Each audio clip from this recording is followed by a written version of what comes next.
2021년 6월 10일 연중 제10주간 목요일 제1독서 사도 바오로의 고린토이서 3장 15절에서 4장 6절 사이의 말씀입니다.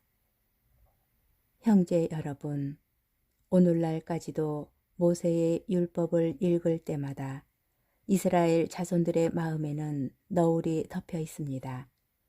그러나 주님께 돌아서기만 하면 그 너울은 치워집니다. 주님은 영이십니다. 그리고 주님의 영이 계신 곳에는 자유가 있습니다. 우리는 모두 너울을 벗은 얼굴로 주님의 영광을 거울로 보듯 어렴풋이 바라보면서 더욱더 영광스럽게 그분과 같은 모습으로 바뀌어 갑니다. 이는 영이신 주님께서 이루시는 일입니다. 이렇게 우리는 하느님의 자비를 입어 이 직분을 맡고 있으므로 낙심하지 않습니다. 우리의 복음이 가려져 있다 하여도 멸망할 자들에게만 가려져 있을 뿐입니다. 그들의 경우 이 세상의 신이 불신자들의 마음을 어둡게 하여 하느님의 모상이신 그리스도의 영광을 선포하는 복음의 빛을 보지 못하게 한 것입니다. 우리가 선포하는 것은 우리 자신이 아닙니다. 우리는 예수 그리스도를 주님으로 선포하고 우리 자신은 예수님을 위한 여러분의 종으로 선포합니다. 어둠 속에서 빛이 비추어라 하고 이르신 하느님께서 우리 마음을 비추시어 예수 그리스도의 얼굴에 나타난 하느님의 영광을 알아보는 빛을 주셨습니다. 주님의 말씀입니다. 복음 마테오복음 5장 20절에서 26절의 말씀입니다. 그때 예수님께서 제자들에게 말씀하셨다. 너희의 의로움이 율법학자들과 바리사이들의 의로움을 능가하지 않으면 결코 하늘나라에 들어가지 못할 것이다. 살인해서는 안 된다.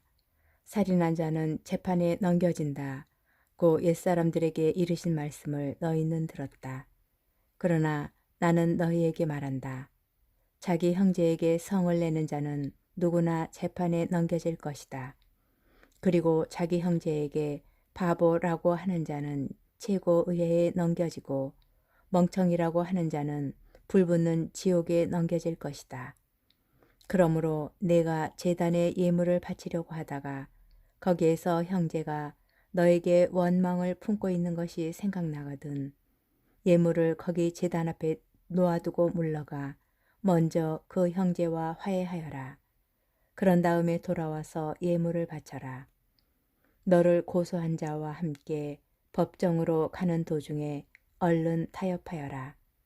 그러지 않으면 고소한 자가 너를 재판관에게 넘기고 재판관은 너를 형리에게 넘겨 내가 감옥에 갇힐 것이다.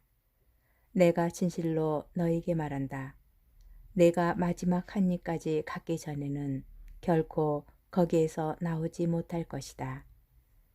주님의 말씀입니다. 오늘의 묵상. 한번 생각해 봅니다.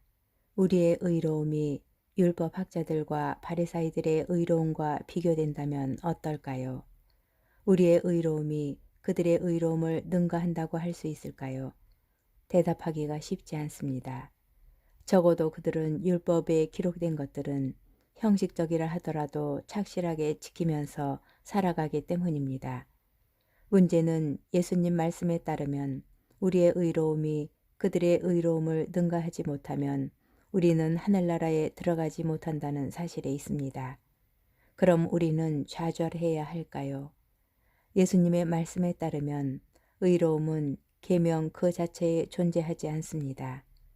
예수님께서는 우리에게 의로움이 커지는 길을 제시해 주십니다. 단순하게 살인하면 안 된다는 계명이 중요한 것이 아니라 형제들에게 성을 내지 말아야 합니다. 욕도 하지 말아야 합니다. 예물 봉헌 자체가 중요한 것이 아니라 예물을 봉헌하는 사람의 마음가짐, 이웃들과의 관계가 중요한 것입니다. 예수님께서 알려주신 의로움을 실천하는 구체적 방법입니다. 그럼 우리는 이 말씀을 따라 지키면서 의로운 사람이 될 수 있을까요? 이것 또한 쉽지 않습니다.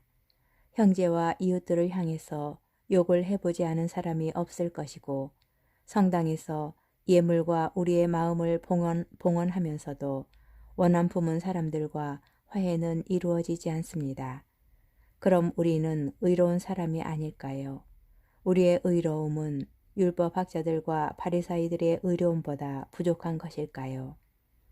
그래서 우리에게 하늘나라는 도달할 수 없는 장소일까요? 지금 우리의 의로움은 율법학자들과 바리사이들의 의로움보다 부족할 수 있습니다. 중요한 것은 예수님께서 알려주신 대로 우리의 시선을 계명 그 자체가 아닌 우리 주변의 형제들에게 두어야 한다는 사실임을 잊지 않았으면 좋겠습니다.